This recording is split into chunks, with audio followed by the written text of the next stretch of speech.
Well, I always loved athletics when I was in high school. I participated in a lot of sports and things like that. And when I went into college, I first went into communications, thinking that, I wanted to get into the TV end or something behind the scenes. And a lot of my friends were in the education program, and I sounded like I liked what they were doing. And so I gave it a shot, did some practicums, a few student teaching experiences, and found out that I just love teaching.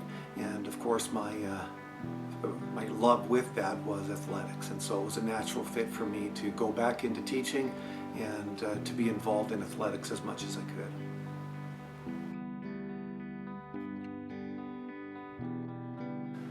Well, one of the things I've always believed is that good schools allow kids to develop gifts in all different areas, and so I wanted to see kids to be able to develop their athletic abilities.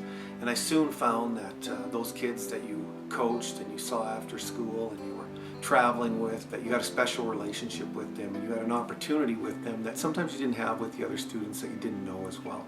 And so that kind of helped me grow in my love for coaching and for athletics, and I really saw it as a way of helping kids to develop their gifts and abilities, to make good decisions, to be able to handle themselves under pressure, and to develop into good citizens down the road with the skills they need to be successful.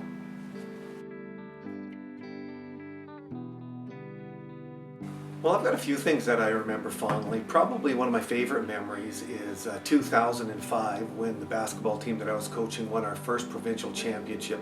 We had come close many times, a few silvers, maybe a bronze, and lost a few heartbreakers. So to finally put a banner on the wall was pretty exciting.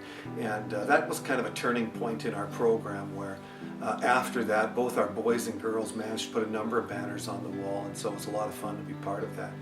And I think my other special memory is seeing the kids grow up and participate in athletics and really enjoy it.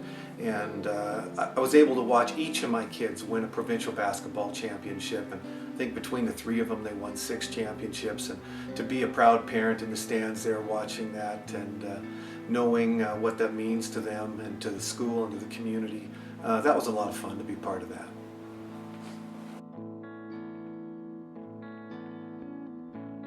Well, I think anybody who's involved in high school athletics hopefully is in there for the right reasons.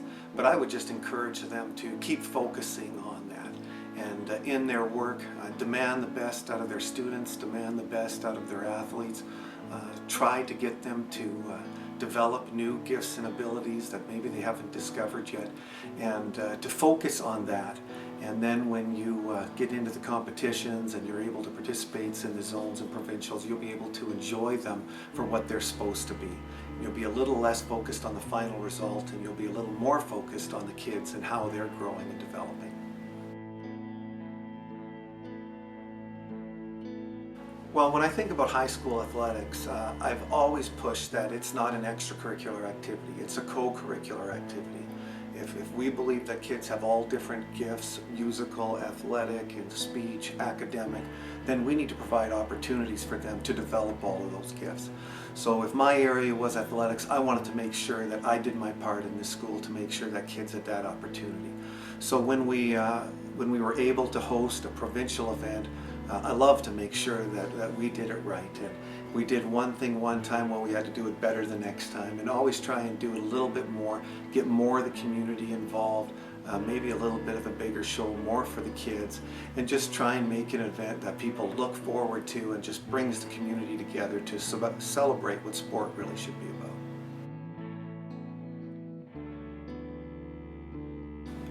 Describing my feelings of getting this award, I think first of all I would be thankful. Thankful that God's given me the gifts that He has, but also given me the opportunity to use them in an environment where I could be successful, where I could really enjoy what I was doing, and really be able to teach and coach what I believe, and to pass that on to some kids. So I'd be thankful for that. I must say I'm still a little bit surprised to receive it, because I know there's a lot of teachers that work just as hard as I do in Southern Alberta, and so to be able to represent them is also a privilege, and just honored to be included with the Mark Derbyshires and Terry Hannahs who've gone before me and won an award like this. It's a real privilege.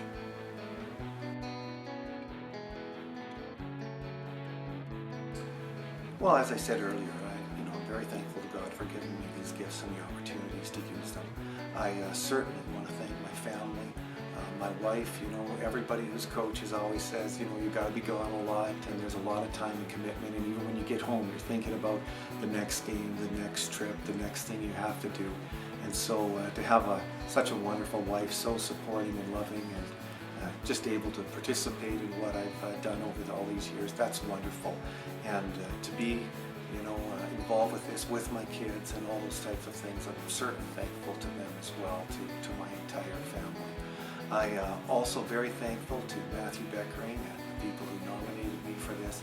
A wonderful young kid, and so special that someone that I coached is able to now replace me at Emmanuel Christian and to do the job that I was doing there. And so it's so nice to know that there's someone there so competent and able to do a great job. It just makes it really great, and it makes a night like this a lot more special.